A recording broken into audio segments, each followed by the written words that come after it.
Today, I'm flying Emirates for 24 hours in their first class suites, starting in Brazil and flying for over 10,000 miles to Europe. So long in fact, we'll be stopping in Dubai en route to change aircraft. The second leg gets even better, where I'll fly in the world's most luxurious first class suite. Now this is far from cheap, retailing at over $12,000, but you'll be joining me every step of the way, from showering at 40,000 feet to kicking back in the onboard lounge drinking Dom. With that, let's pick up our journey in Sao Paulo, Brazil.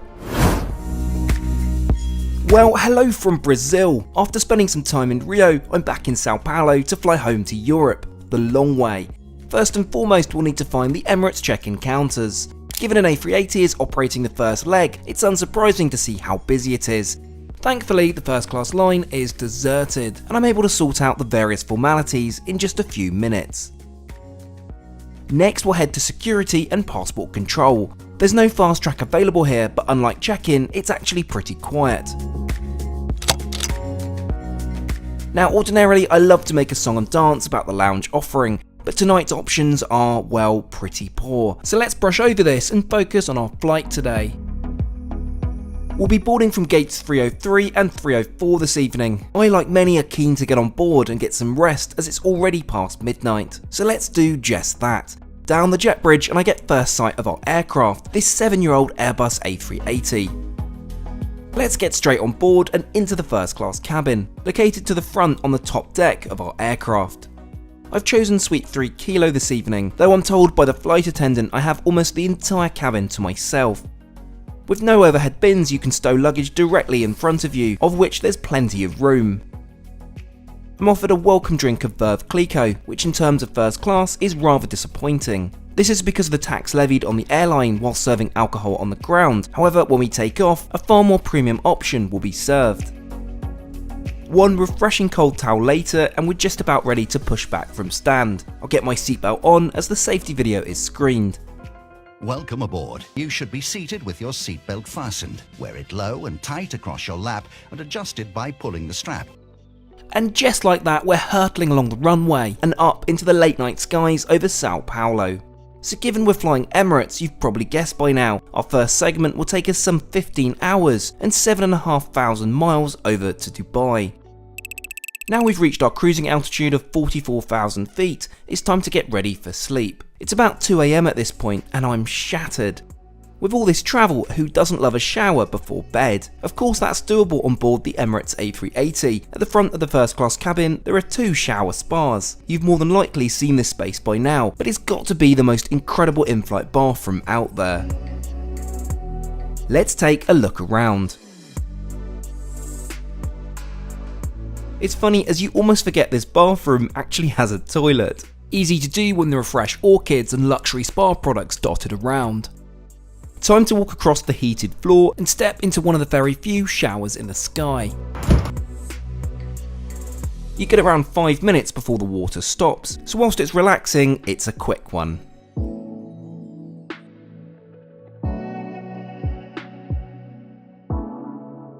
Right, let's get changed into the provided moisturising pyjamas, not forgetting these super comfy fleece lined slippers.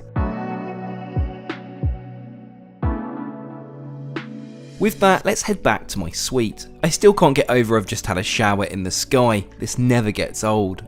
Would you look at that, my bed has been turned down for me, complete with a super soft duvet, mattress topper and fluffy pillow. With no hesitation, let's dive in and get some rest. I love the privacy you get with these suites. With the doors shut, it nearly fully cocoons you in your own private space. Night all, catch you in the morning.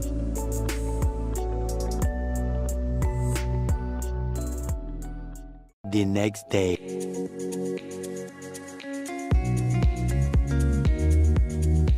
Well, good morning, and so begins the shortest day of my life. Whilst it's light now, because of our flight path, it'll be getting dark in just a few hours. Given I didn't partake in any food in the lounge, it's fair to say I'm pretty hungry. Let's take a look at the Diner Anytime menu. Now, whilst breakfast would probably make the most sense, where's the fun in that? Let's tackle a 3-course meal. With my order placed, let's transform my suite into a dining room.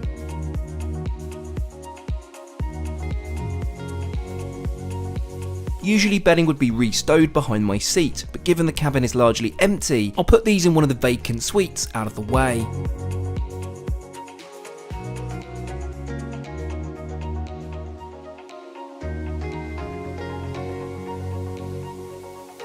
The dining table folds out at the press of a button, and then promptly covered in crisp linen, whilst I'm served some first class appropriate champagne. I've mentioned previously, but Emirates is the only airline serving Dom and indeed Moet, thanks to their exclusive partnership with LVMH. Dom will of course complement the obligatory caviar presented most wonderfully here. In fact, with much fanfare, Emirates announced earlier this year that passengers could order unlimited caviar, and as much as I love it, I won't be pushing that today.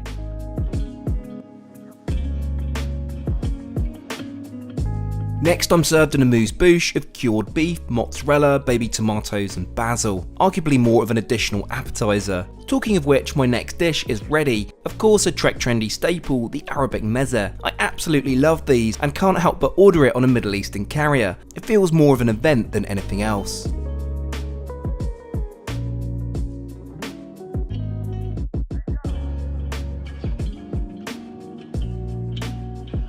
Now for my main course, another Emirati dish, the chicken mandi, in a traditional spice marinade served on fragrant rice, and garnished with cashews and pine nuts. You see, I don't always order the steak. Full to burst, I forgo the dessert this time, however the flight attendant is having none of it, and offered me some chocolates. How incredible do these look? So well, I caved and enjoyed them with a freshly pulled cappuccino. Now, would you believe it, as I recline my chair to relax post dinner, it's actually got dark outside. Award for the shortest day of my life right here. I guess there's only one thing for it: movie night.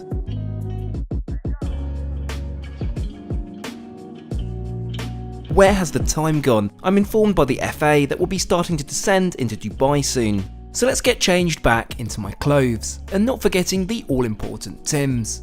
But worry not, we still have plenty more flying to come on a first class even better than this. You'd imagine 15 hours in the sky would seem like an eternity, but when you account for sleeping, a shower, oh, and I almost forgot to share with you my brief visit to the onboard lounge. As I said, the time literally flew by.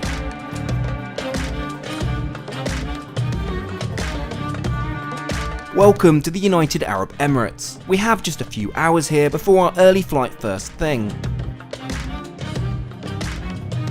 But that still leaves enough time to get out into the city and sleep in a proper bed. And just before we check out the next leg of our journey, the world's most luxurious first class, it's time for a quick word from today's video sponsor, Soundcore by Anchor. It goes without saying I travel a lot, and on my long journeys being able to relax and listen to my favourite music and podcasts is vital. Unfortunately, the busy noisy environment of planes and trains makes this quite a challenge. That is until now. Introducing the quietest solution for your next journey, Soundcore's strongest noise cancelling earbuds. They reduce noise by up to 98.5% by using an in-ear sensor, high sensitivity custom driver and noise isolation chamber. Thanks to their adaptive active noise cancellation 2.0, they can utilise real-time calculations to detect and create a noise cancelling curve tailored to your ear canal and environment. But what truly sets them apart for me is the studio quality sound they deliver, ensuring consistently high-res audio even while on the move. The battery won't let you down either, with 10 hours playtime plus an additional 40 hours from the wireless charging case. There's also fast charging, meaning just 10 minutes in the case will allow for 4 hours of listening. Shrink the noise wherever you go with Soundcore's Liberty 4 NC. Get yours using my link down in my video description. The next day. And just like that, the sun rises over the desert and we're back on our way to DXB. I'm dropped at Terminal 3, which is where all Emirates flights depart from. There's a dedicated section of the terminal for business and first class, so let's waste no time in checking in for our next sector.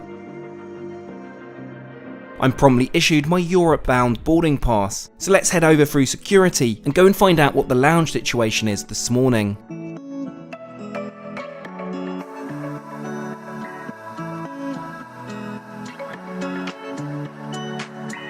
Thankfully at Emirates' home base, the lounge is a significant improvement to Sao Paulo. This is the Concourse B Lounge, a smaller version of their largest lounge, which I visited when I flew to New Zealand back in January. This facility is located above the main passenger concourse and provides a true sanctuary away from the hustle and bustle of the airport. Whilst there are a ton of facilities, caffeine is very much on my mind this morning, so with that we'll head to the restaurant.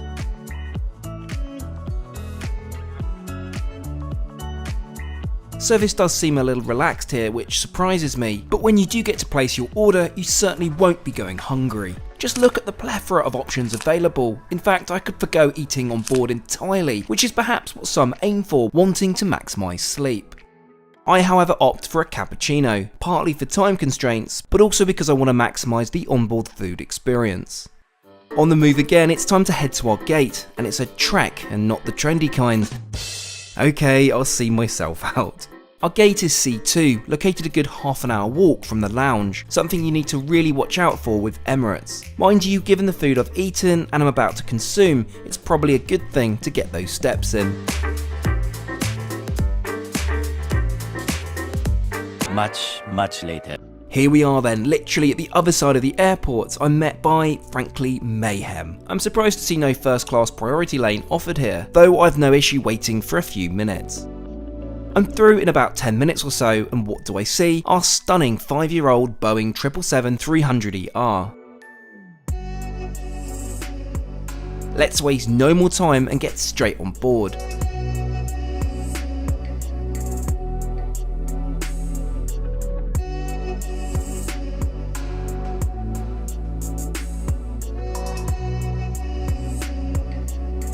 Welcome to my suite, 2 Kilo. Whilst I've flown this before, it really does take your breath away. As with the A380, there are no overhead bins, but the storage space in front is ample for my carry-on. I'm promptly served a delicious glass of 2013 Dom. Good to see there are no serving restrictions here, of course.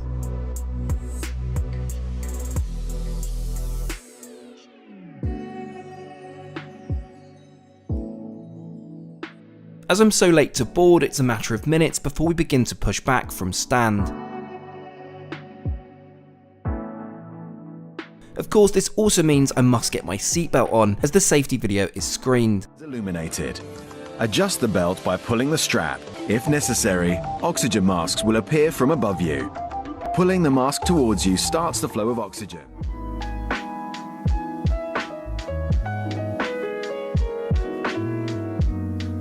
Finally, we're ready for takeoff, and just like that, we hurtle down the runway and off onto the last leg of our journey. As we continue to climb in altitude, let's take a look at our route. We'll be flying over the next 7.5 hours, over 3,000 miles, all the way to Brussels.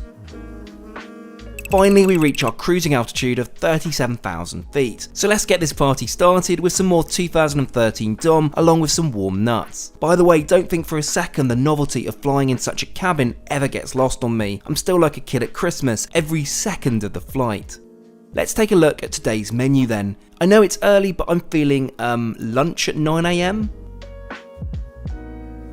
As usual, let me know what you'd ordered down below. With my preferences placed, I think it's time we take a proper look around this rather special suite. Of the 354 seats on board, there are just 6 first-class Gamechanger Suites, located right at the front of the aircraft. It's a lovely space to be in, more akin to a luxury Mercedes than a plane seat. I'm unsure if it's the soft fine leather seats which you sink into, your personal minibar filled with snacks and soft drinks, or even the writing kit. It's truly surreal spending time here, and I think a 7-hour flight is simply not long enough to explore all of the features. Practically speaking, there's more than enough storage, with a cupboard to your left offering enough space for a carry-on suitcase or rucksack. Should you want to hang a jacket, there's a full-length closet complete with hangers for your convenience. There's even full control over the climate, something unique to this aircraft. And yes, I did spend a good 20 minutes changing the colour and brightness of my suite. It's the little things, right? I make it lunchtime. Let's extend the dining table from its hiding place, as it's meticulously set by my lovely flight attendant. Not forgetting, of course, the dining mode on my zero gravity armchair. So to start, yes, I'm aware by now I'm quite predictable, it's of course caviar for the second time in 24 hours. I suppose that means double points on your bingo cards today. For main, I've gone for another Trek Trendy favourite, a steak served with mashed potatoes and broccoli. I usually find the Emirates beef pretty dry and overcooked, but today it was actually spot on. Perhaps there's been some tweaks to the catering over the last few months. Feeling pretty full at this point, I'll have my dessert later in the flight. Though alas, as before, I'm tempted by a few chocolates to close served with a warm towel and sparkling water.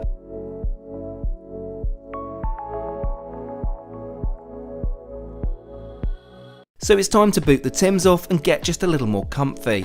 We're nearing 20 hours of flying in total by now, and even in first class, it still takes its toll. Now to grab the provided Emirates tote. You know the drill by now, it's PJ time. Unfortunately, the Boeing 777 has no shower facilities, so that won't be a thing today. Instead, there are 2 bathrooms at the front of the first class cabin. I think you could probably fit 4 of these bathrooms in the space of 1 shower spot on the A380. Yeah, it's fair to say it's compact, but it's finished beautifully with fresh orchids, a faux wood toilet seat, china basin and full-size Bulgari perfume. So what's in the tote? Well, I've been provided with another fully stocked amenity kit, along with my favourite moisturising pyjamas. Much better.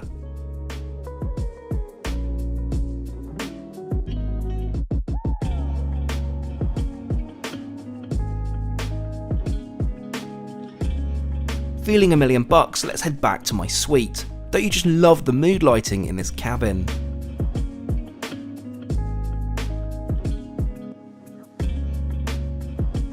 In my absence, my lovely flight attendant has turned down my suite into an ultra comfy bedroom complete with a fluffy duvet, thick down mattress topper and a sheepskin blanket.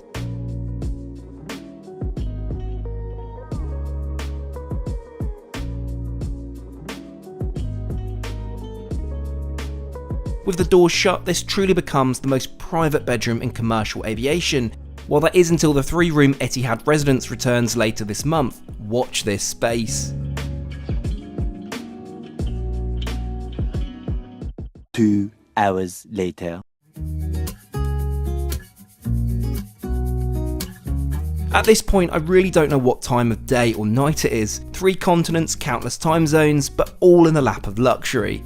Should we take the dessert I didn't eat earlier?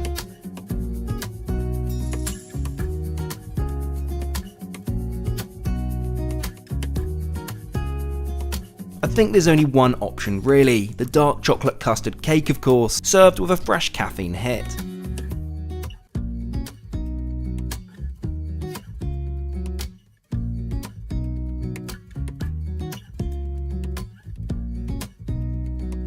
Something I think Emirates does best out of any carrier is its in-flight entertainment. This is across the board from economy to first, they all use their ICE system. So there's still the last part of Top Gun to finish, so let's settle in with the provided noise cancelling headphones, my cappuccino and relax.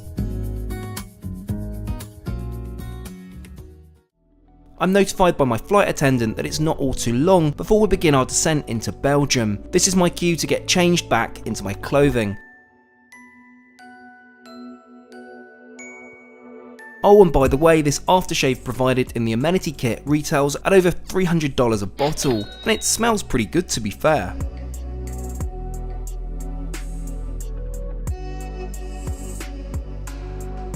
Lastly, of course, we can't forget the Tims. I don't want to be walking around Brussels airport in slippers.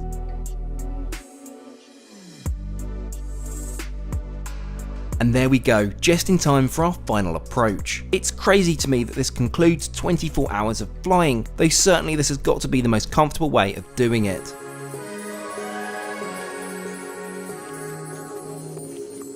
Now, we must talk cost. What did I pay? Well, nowhere near the retail cost of a frankly absurd $12,000, so I used 180,000 Emirates Skywards plus £987, which I'm sure you'll agree is quite the deal in order to experience both of Emirates' best first class products. Well, there we have it. Welcome to Belgium.